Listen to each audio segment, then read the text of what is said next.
You've believed at least one of these without ever questioning it. Let's change that. Number 10. The sugar high lie. Every parent thinks giving their kids sugar turns them into a tiny tornado, but that idea is completely wrong. Scientists actually put it to the test. Some kids got real sugar, others got fake sugar, and neither the kids nor their parents knew which was which. The outcome? No difference.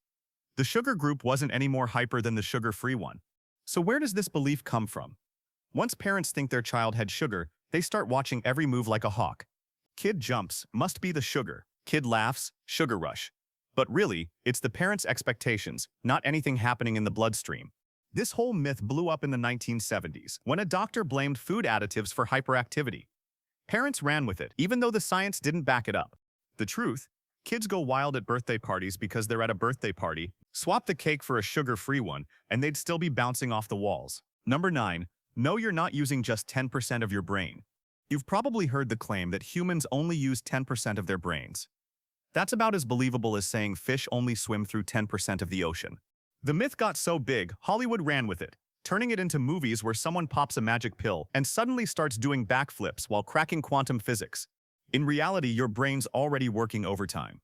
Scientists can literally see it in action with brain scanners, and they spot activity everywhere, even while you're asleep. It's handling your breathing, regulating your heartbeat, and rerunning all those cringy moments from your past. Your brain may only be 2% of your total weight, but it guzzles 20% of your body's energy. Picture a tiny space heater hogging the entire electric bill.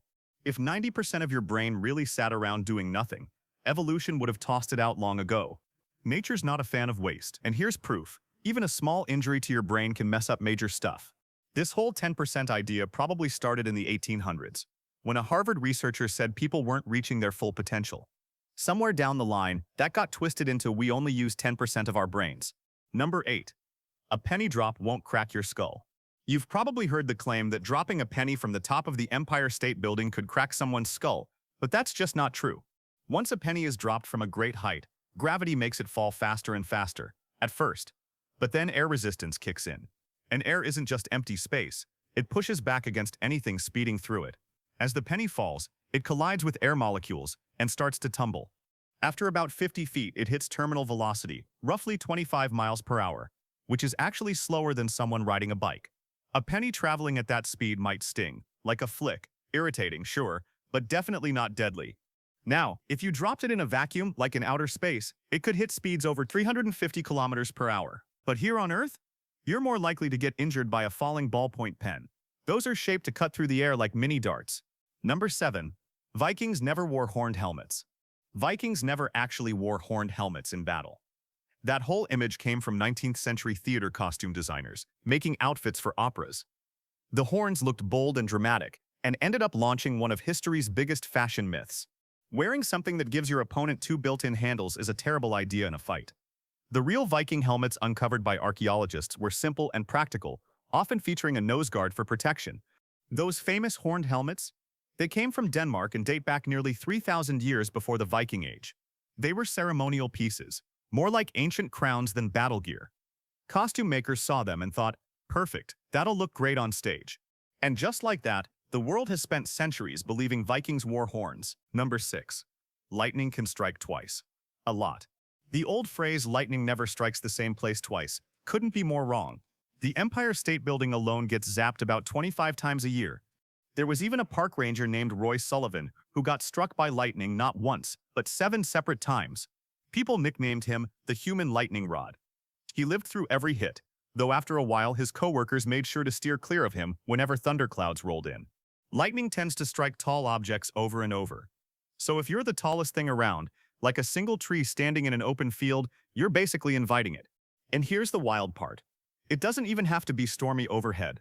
Lightning can travel miles from the storm itself. Those are called bolts from the blue, because they strike out of a clear sky. Number 5. Shaving doesn't make hair grow thicker. You've probably heard the claim that shaving makes your hair grow back thicker and darker. But that's just not true. What shaving actually does is cut each hair flat across the top.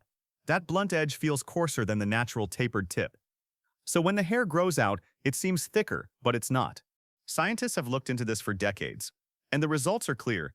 Shaving doesn't change how fast hair grows, how thick it gets, or what color it comes in.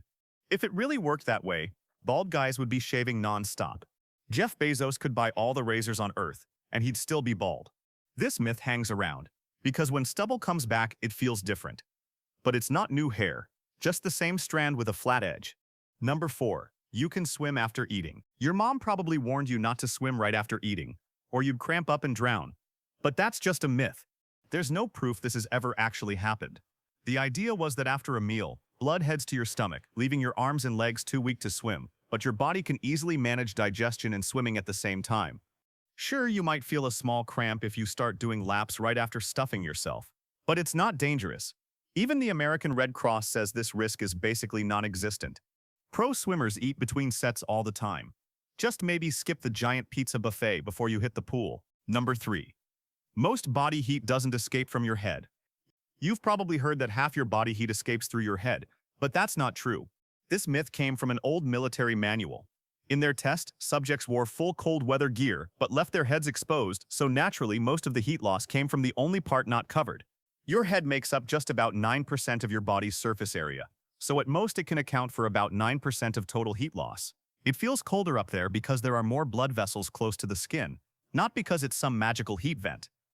There's one exception: babies. Their heads are much larger in proportion to their bodies, so they really do lose more heat. But for adults, leaving your arms bare is just as bad as skipping the hat. Number 2. Goldfish don't forget in 3 seconds. People love to say goldfish can only remember things for 3 seconds, but that's completely false. Goldfish are a lot smarter than you'd think. In lab tests, scientists trained them to navigate mazes. Not only did they figure it out, they remembered the routes months later. Some can even recognize human faces. Goldfish have been taught to do tricks like swim through hoops and play miniature games of soccer. They can even tell one piece of music from another, all with a brain smaller than a pea. In fact, researchers studied goldfish brains to learn more about how memory works in humans. Number 1. That old tale about gum staying in your stomach for 5 years? Totally false. If you swallow gum, it moves through your digestive system just like other food. Your body just can't digest it. It's kind of like corn. It goes in and it comes out looking the same. Most gum passes through in a day or two. It doesn't stick to your insides. Your stomach keeps things moving along. And unless you're swallowing ridiculous amounts of it every day, there's nothing to worry about. People have been chewing gum-like substances for thousands of years, from tree sap to chicle, and not one case of gum buildup death in history. So no, gum won't camp out in your stomach for years, but it will cling to sidewalks like it pays rent. That wraps up today's episode. I'll be making more videos like this, so hit subscribe to catch the next one.